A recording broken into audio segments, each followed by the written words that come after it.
언제까지 한 번 더 울리지 않는 핸드폰을 들고 요즘 따라 내 거인 듯 내 거 아닌 내 거 같은 너 네 거인 듯 내 거 아닌 Assalamualaikum warahmatullahi wabarakatuh.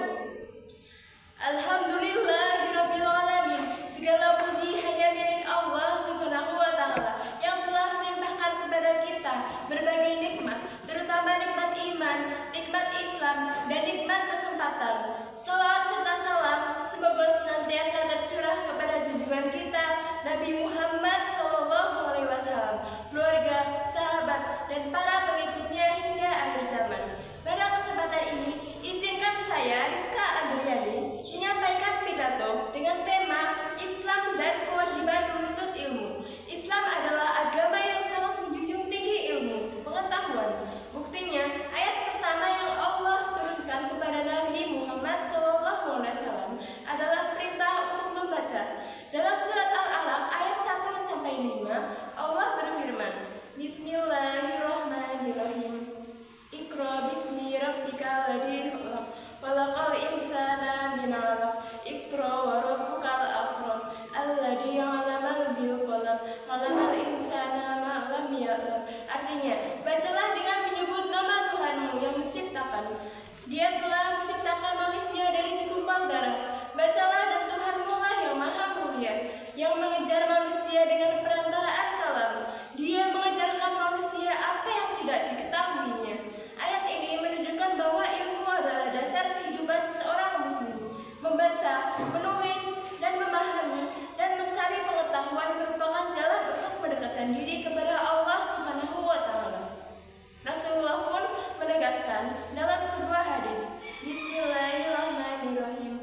Talabul ilmi faridatun ala kulli muslimin. Artinya, menuntut ilmu itu wajib bagi setiap muslim, laki-laki maupun perempuan. Hadis riwayat Ibnu Majah. Hadis ini menjelaskan bahwa menuntut ilmu bukanlah pilihan, melainkan kewajiban. Seorang muslim tidak akan bisa beribadah dengan benar tanpa ilmu.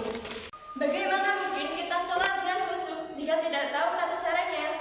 Bagaimana mungkin kita berdagang dengan jujur jika tidak memahami hukum muamalah? Dengan ilmu kita bisa membedakan mana yang benar dan mana yang salah, mana yang halal dan mana yang haram, mana yang bermanfaat dan mana yang berbahaya. Ilmu adalah cahaya yang menerangi jalan hidup kita. Ilmu dalam Islam tidak hanya terbatas pada ilmu agama, tetapi juga mencakup ilmu pengetahuan dunia.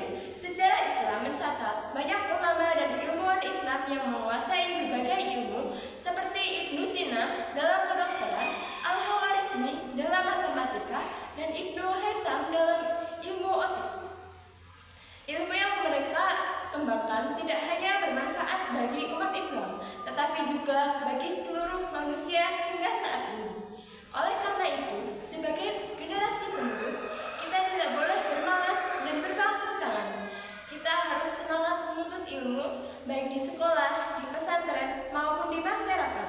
Kita harus memanfaatkan waktu muda kita dengan belajar bersungguh-sungguh. Sebab Rasulullah SAW mengingat bahwa kita akan ditanya tentang masa muda untuk apa digunakan. Namun, ilmu saja tidak cukup. Ilmu harus diamalkan dengan akhlak yang mulia. Ilmu tanpa akhlak akan melahirkan kesombongan, tetapi ilmu dihiasi dengan iman dan takwa akan menjadi cahaya bagi kehidupan, membawa manfaat dan mendekatkan diri kepada Allah Subhanahu wa taala. Karena itu, mari kita jadikan menuntut ilmu sebagai ibadah, bukan hanya mencari nilai atau ijazah. Belajar dengan nilai yang ikhlas, mengharap kepada ridha Allah Subhanahu wa taala agar ilmu yang kita dapatkan menjadi berkah dan bermanfaat. Sebagai penutup, marilah kita tingkatkan semangat menuntut ilmu.